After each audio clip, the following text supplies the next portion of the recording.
Aujourd'hui en France, c'est pas tous les jours fête entre les élus et les citoyens.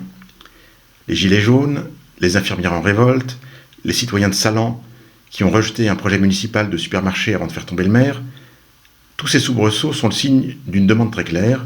Les citoyens veulent de plus en plus être écoutés et entendus. Bien sûr, les élus, les médias, les penseurs politiques, tout ce petit monde a bien compris la demande et a inventé une réponse qui tient en deux mots: la démocratie participative. Mais une fois qu'on a inventé ces deux mots, y a-t-il une réalité derrière? Est-ce que le nom suffit à faire exister la chose? Et aujourd'hui, un citoyen qui voudrait participer à la vie politique, que peut-il concrètement faire? Pour répondre à ces questions, je vous invite à faire un petit tour des outils que la démocratie française met aujourd'hui à la disposition des citoyens pour participer. Suivez-moi, la visite commence. En démocratie, bien sûr, il y a un jour qui compte plus que les autres, c'est le jour du vote, ce rendez-vous entre les candidats et les citoyens. Et voter, c'est bien sûr participer. Mais un jour tous les 5 ou 6 ans, ça laisse 99,9% des jours où on ne vote pas. Et alors du coup, est-ce qu'on ne participe pas? Est-ce qu'on est dans un vide politique total? Longtemps, c'est une situation qui effectivement ressemblait à ça et a bien arrangé tout le monde. Les élus d'un côté qui pouvaient vaquer à leurs affaires et les citoyens qui pouvaient mener leur vie tranquillement. Il y a en fait 4 outils démocratiques si on souhaite remplir ce vide qui sont à notre disposition. Premier outil, les conseils de quartier et de jeunesse, des enceintes de rendez-vous et de rencontres entre les citoyens locaux et les élus pour discuter de problèmes qui les intéressent en commun. Deuxième outil, le budget participatif qui permet de déléguer aux citoyens des décisions sur une partie du budget d'investissement. Troisième outil, la consultation citoyenne qui est un moyen par lequel les élus viennent, en dehors des périodes de vote, demander aux citoyens de s'exprimer formellement sur une question locale. Et quatrième outil, enfin, le référendum local, qui est une version un peu plus engageante de la consultation, puisque les décisions ou les votes des citoyens devront être mis en œuvre. Alors tout ça, ça paraît plutôt bien, après tout, mais est-ce que ça marche vraiment quand on y regarde de plus près? Les conseils de quartier, ce sont des enceintes qui sont en fait des enceintes de discussion qui n'ont aucun pouvoir formel, donc c'est juste un lieu d'échange et de prise de température entre les élus et les citoyens qui participent. Et puis par ailleurs, ça ne touche pas tout le monde, puisque seules les communes de plus de 80 000 habitants, c'est-à-dire 17% de la population, ont l'obligation de mettre en place les conseils en question. Si vous êtes néanmoins très intéressé, vous pouvez aller lire des documents qui ont été faits avec des enquêtes un peu sociologiques qui regardent comment ça fonctionne en pratique. Le résultat est clair, c'est assez décevant, les participations sont très souvent faibles.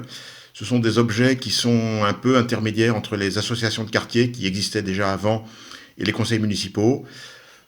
Bref, des constructions qui ont un rôle et un pouvoir et une utilité vraiment faibles, des gadgets.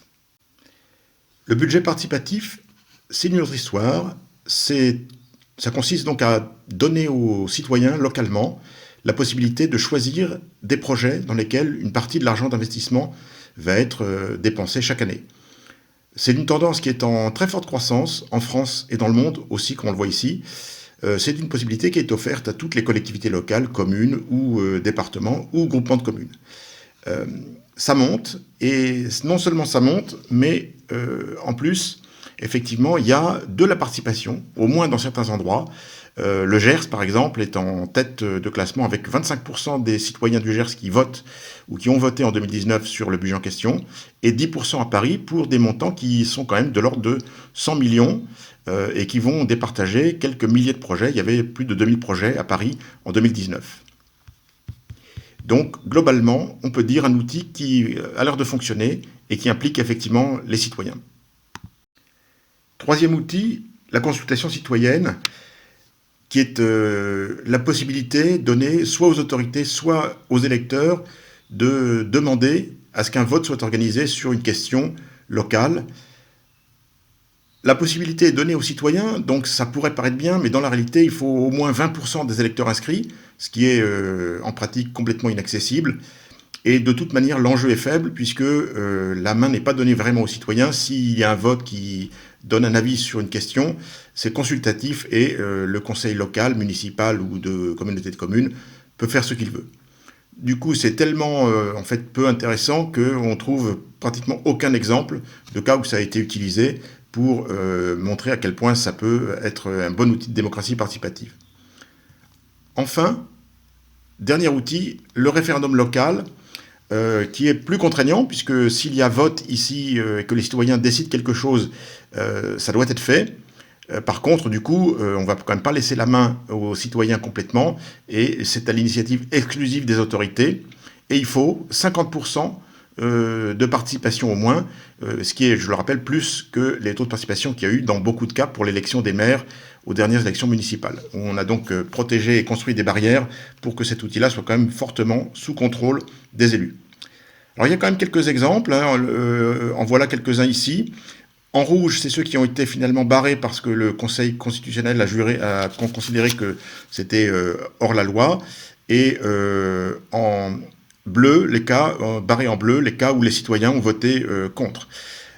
C'est souvent des enjeux entre guillemets un peu anecdotiques, le déplacement d'un monument aux morts ou des choses de ce type-là.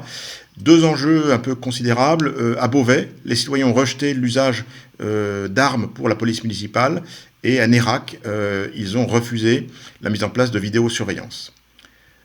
Ah oui, non, j'allais oublier effectivement un contre-exemple extraordinaire, le référendum local de Notre-Dame-des-Landes, qui a été mis en place après des avatars invraisemblables sur cet aéroport. La population invitée à voter a dit oui, et finalement, ça a été non. Donc encore une fois, un outil dont l'usage est assez étonnant, plutôt un gadget qu'une réalité de démocratie participative en fait. Voilà. Si je résume tout cela, on voit bien qu'il y a des outils, mais dans la réalité, sauf le budget participatif, c'est relativement gadget et on est invité à ne pas participer en fait dans la réalité. Si vous voulez aller plus loin, rejoignez-nous, rejoignez le pouvoir autrement. On va faire changer les choses grâce à vous. À bientôt.